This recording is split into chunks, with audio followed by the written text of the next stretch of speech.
कहा ना कि हमारी गंगा। अच्छा, रुझान देख लेते हैं, रुझान बता देते हैं एक बार। अब 32 सीटों पर बीजेपी आगे चल रही है। हम त्रिपुरा का बता रहे हैं, लेफ्ट 14 पर है, टीएमपी 13 पर है, जबकि अन्य 1 सीटों पर आगे चल रहे हैं। ये अभी जो लेटेस्ट आपको बता रहे हैं ट्रेंड्स है, वो हम बता रहे हैं। और वहीं एक और बड़ी खबर गायत्री इस वक्त आ रही है नागालैंड से। बिल्कुल, और नागालैंड से इस वक्त की बड़ी खबर है कि रुझानों में बीजेपी की सरकार बनती हुई दिख रही है। ये बहुत बड़ी खबर नागालैंड में रुझानों में इस वक्त जो नजर आ रहा है बीजेपी के पक्ष में। नागालैंड में बीजेपी का जो अलायंस है 42 सीटों पर आगे इस वक्त दिखाई दे रहा है। हालांकि कुछ देर बाद तस्वीर भी साफ हो जाएगी। एनपीएफ 3 पर, कांग्रेस 0 पर। देखिए मेघालय से भी बड़ी खबर, एनपीपी 22 सीटों पर आगे। देखिए 22 सीटों पर आगे है मेघालय में बीजेपी 7 सीटों पर आगे चल रही है।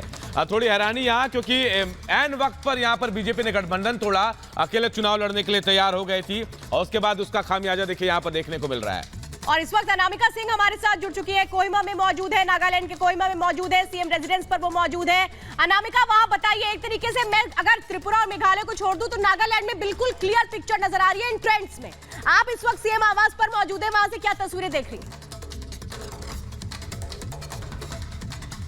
देखिए, 2 राज्यों के इतर यहाँ की जो स्थिति है वो बिल्कुल साफ हो गई है। यहाँ पे क्लियर मेजॉरिटी है, कोई भी कंफ्यूजन नहीं सरकार बनाने को लेकर के। इसी वजह से यहाँ पर जो सीएम रेजिडेंस है, अब वहाँ पे लोगों की आवाजाही बढ़ी हुई है। हालांकि अब बात सरकार की फॉर्मेशन को लेकर हो रही होगी, जहां तक मुझे लगता है, क्योंकि जो यहाँ के मुख्यमंत्री नेफ्यू रियो वो पहले ही जानते थे कि भाई सरकार बनाने को लेकर के कोई पशुपेश की स्थिति नहीं है, यहाँ पे सब कुछ साफ है। लेकिन अब यहाँ पे जो आवाजाही है वो बढ़ गई। मुख्यमंत्री आवास पे स्थानीय जो प्रशासन है उसकी, साथ ही पुलिस प्रशासन के लोग जो सरकार के मंत्री हैं रहे हैं, उनकी भी मौजूदगी यहाँ पर बढ़ रही है। यानी कि अब यहाँ पर बात हो रही है सरकार की फॉर्मेशन को लेकर और बीजेपी की और हिस्सेदारी को लेकर के, क्योंकि जिस तरीके से यहाँ पे 40-20 की फॉर्मूले के साथ बीजेपी एनडीपीपी आगे आए चुनाव में, अब जब सरकार का फॉर्मेशन होगा तो बीजेपी की मौजूदगी कितनी होगी, उसमें मंत्री कितने होंगे, उसमें एनडीपीपी कैसे आगे बढ़ेगी, शपथ ग्रहण को लेकर के कार्यक्रम कैसे किया जाएगा, बाकी चीजों को लेकर तैयारी कैसे की जाएगी, अब इसको लेकर यहाँ पर बातचीत की जा रही है। क्योंकि देखिए यहाँ पे जो मुख्यमंत्री आवास है वो देखिए, अब देखिए फिर जो काफिला गाड़ियों का वो बाहर निकलता दिखाई दे रहा है आपको।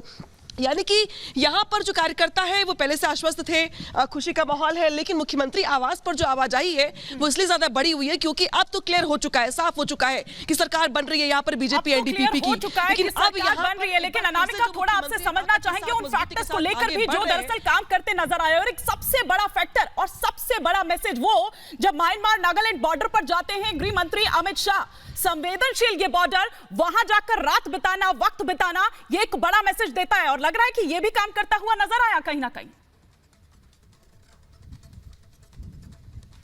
देखिए बीजेपी ने बहुत स्ट्रेटेजी के साथ यहाँ पे गठबंधन किया एनडीपीपी के साथ, क्योंकि बीजेपी ये जानती थी कि यहाँ पर एनडीपीपी का प्रभुत्व ज्यादा है, यहाँ पे क्रिश्चियन कम्युनिटी ज्यादा है, 90% से ज्यादा लोग क्रिश्चियन है, लिहाजा हिंदुत्व वाला मुद्दा यहाँ पे चल नहीं पाएगा। लिहाजा एनडीपीपी को बीजेपी ने यहाँ पे अपर हैंड दिया और 40 सीटें एनडीपीपी को दी, 20 सीटें अपने पास रखी। इसी के साथ साथ चाहे पीएम मोदी हो, चाहे अमित शाह हो, चाहे जेपी नड्डा हो, सबने यहाँ पर ताबड़तोड़ रैलियां की, पब्लिक मीटिंग्स की, इसका भी असर पड़ा।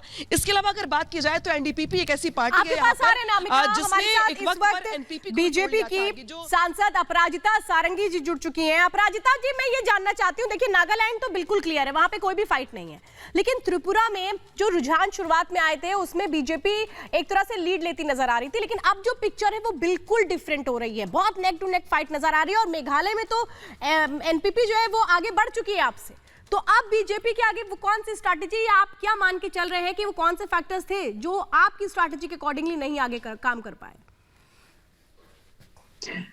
आदरणीय प्रधानमंत्री जी की नीति और नियत पर इन तीनों राज्यों के लोगों ने मोहर लगा दी है।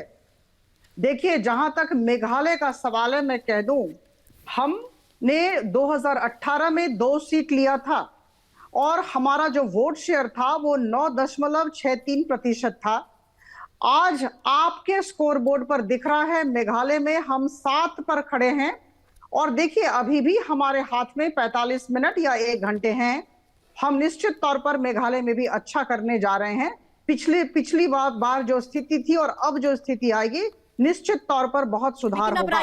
पिछली बार तो दूसरी बात मैं कह दूं, जहां तक त्रिपुरा, इस बार तो साथ में नहीं है और इस बार साथ में जाएंगे, और इस बार तो टीएमसी पहले ही डोरे डाल चुकी है। देखिए, ऐसा है कि मैंने भारतीय जनता पार्टी की बात कही, हम 2 पर थे, 9.63% हमारा वोट शेयर। हम अपनी बात कर रहे हैं, हम आज 7 सीटों पर हैं और हमारा वोट शेयर बढ़ता जा रहा है। अभी परिणाम के विषय में कुछ भी कहना सही नहीं लेकिन होगा। अपराजिता जी, आप किसके 2 साथ पर कौन थी, जाता है, 2018 में कौन 2 जाता पर है, थी कुछ आप, समय की बात क्या है। लगा ऐसा कि आप 60 पर लड़ने को बिल्कुल। तैयार हो गई और अभी